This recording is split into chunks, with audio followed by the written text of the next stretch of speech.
Ask a retiree about the importance of Social Security, and you'll probably get an answer like this. It's important to me, sure. Anything, it's better than getting a bill for $1,600 a month. That's what they pay me. It's Social Security, so yeah, I spend it. Basically, it doubles my income from my pension. So Social Security puts a little gold into a lot of golden years. Best way to do it? Max out those monthly Social Security checks. It's something you got to think about long before you start getting the snow on the roof, because there are things you can do now that are going to get you more money later. Tip 1, understand how Social Security works. For example, they start by averaging your highest 35 years of earnings. If you've worked less than 35 years, you're going to have years that show 0 earnings. So you want to try to get the full 35. Tip 2, know what you're going to get. Now, the more you make, the bigger the benefit. But today's maximum is still just over $2,500 a month. Not enough to live on? Then you better start saving. And then there's when to start taking that Social Security. Sure, you can start drawing Social Security as young as 62, but waiting can really pay. For every year after your full retirement age that you wait, your benefits can increase by as much as 8%. That means that by 70, you could be getting a third more, and that's permanent. And while you're waiting, get married. If half your spouse's benefit is more than all of yours, you can take that instead. How do you know what your benefit will be? You hop online and use a Social Security calculator to get an estimate. It uses your actual numbers and estimates how much you'll get depending on when you start taking it. Bottom line, Social Security isn't rocket science, and boy does it pay to understand it long before you get older. That way, that retirement is going to be looking a lot brighter. Want more information on Social Security and how to get more from it? Just go to MoneyTalksNews.com and do a search for Social Security. For Money Talks News, I'm Stacy Johnson.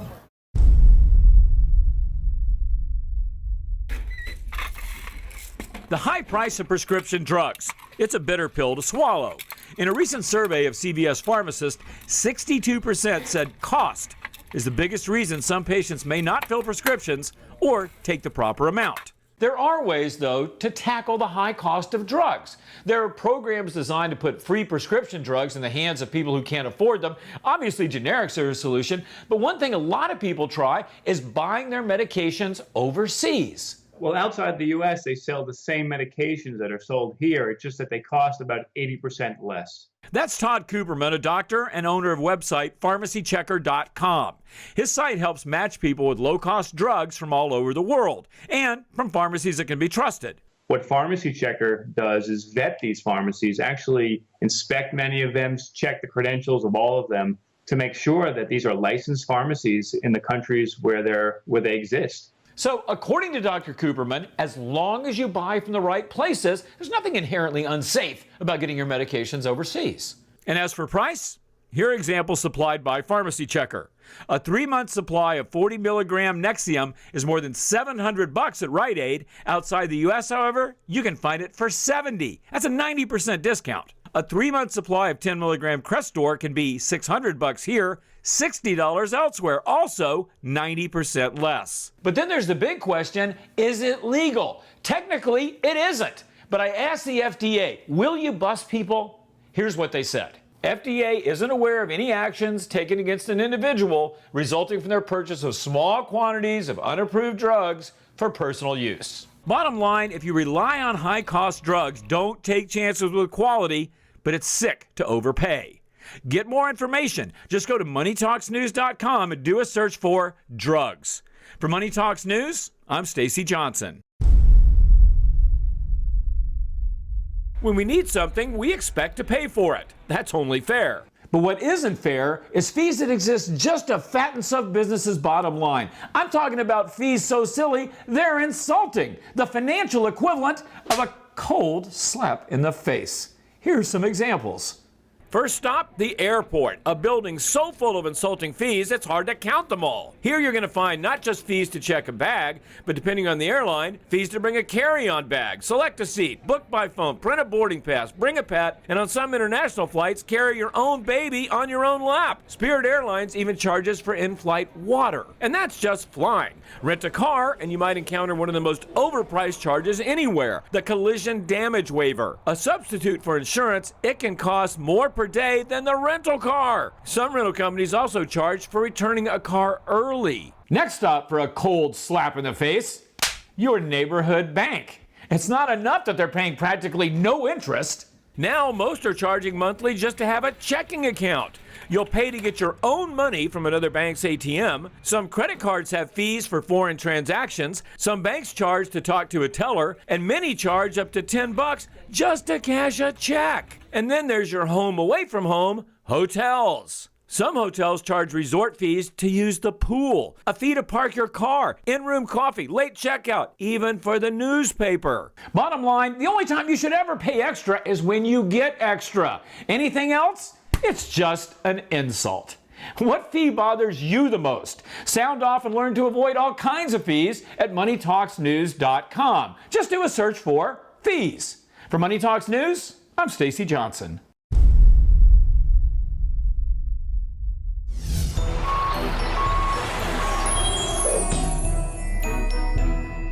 When I go to a property, my job is to figure out what the seller's motivation is. I may be able to save my client an extra $20,000 to $30,000. This is why people use real estate agents, to save both time and money. But just as with any profession, real estate has tricks of the trade. Learn them, and you might end up keeping more money in your pocket instead of theirs. Come on in, Jessica. First trick is creative wording. You've got to understand listing lingo. Lots of potential can mean lots of work. Cute and cozy can mean small and cramped. Next trick, overestimating your home's value to get a listing. A lot of agents will overpromise a price. They'll tell you or tell the homeowner what they want to hear in hopes that later they'll be able to reduce the price. Next trick, agents will sometimes refer you to mortgage brokers and home inspectors they know, but they may not be the best deal for you. So you can take their referrals, but always shop yourself too. Then there's commissions. No agent will tell you they're negotiable, but they often are. And finally, loyalty. Let's say you walk into an open house and there you find a nice, friendly agent. Guess what? They work for the seller, not for you. So don't tell them anything that you wouldn't tell the seller. Could you see yourself living here? Definitely. Bottom line, every business has tricks of the trade, and there's nothing wrong with that. But if you want to broker the best deal in real estate, it's going to pay you to know them. Want to learn more about working with agents? We've got information right here at MoneyTalksNews.com. Just do a search for Tricks of the Trade. For Money Talks News, I'm Stacy Johnson. Rita, you wait and see. Answer, that's one of them if you want to hear it. Benjamin Bush. Benjamin Bush, how can I help you, sir? That's wonderful. I want to speak to Ms. Rita. Carter, do you have a grandmother? How would you feel if I took every single thing your grandmother had? Everyone that came in was like that. Different name, different person that I entered these contests with. Why would you want to steal from a little old lady? After the phone calls, mail. Tons of mail announcing 82-year-old Rita was a winner. The catch? She's got to send them money to get the big prize. They want a check, they want money down here. They want $35. Extraordinary sweepstake, I won. Rita's a victim of a scam known as the Jamaican lottery fraud. People are solicited through mail, email, or telephone that they've won the lottery, and they're asked to pay a tax to get the winnings. And what it is really a scheme that originates out of Jamaica by Jamaican nationals in order to defraud Americans of their hard-earned money, particularly the elderly. John, a longtime family friend, first noticed the problem 3 years ago. She started telling me about this lottery that she won 2 new cars. And then as I got in deeper, she was telling me but she had to send handling fees and money to them on a couple of occasions, and I started asking the amounts, and she was getting into the thousands of dollars. That's $18,000 worth just from this year. Actually, more than $50,000. Despite her friend John's help, Rita's lost that much to scams by phone and mail, foreign lotteries, prizes, contests, all with one thing in common. She's got to send them cash to claim her prize. And she's not alone. Americans lose millions of dollars to fraud like this every year. Yes, if somebody lives alone, if you're a caretaker, a family member, a friend, stop by and talk and check and see if there's anything like bank accounts or or checks that are out there that may indicate that they may be a victim of a fraud such as this. So if somebody calls you on the phone and tells you they're Inspector Alvarez or a postal inspector, it's not us. We don't call. We come in person. U.S. postal inspectors have been working with Rita, but her money is gone and the phone still ringing. That I see this number, call my phone, so I'm returning the call. This is Postal Inspector. Do not call this number again. Rita's now practically broke. About all she has left is words for the people who preyed on her. And I'll be glad to get rid of you. You're scum of the earth. Bottom line, learn about this scam and others like it. Learn the signs so you can help people that might need it. And always go to the authorities if you suspect there's a problem. If you want more information on this, we've got plenty. It's waiting for you right here at MoneyTalksNews.com. Just do a search for scams. For Money Talks News, I'm Stacy Johnson.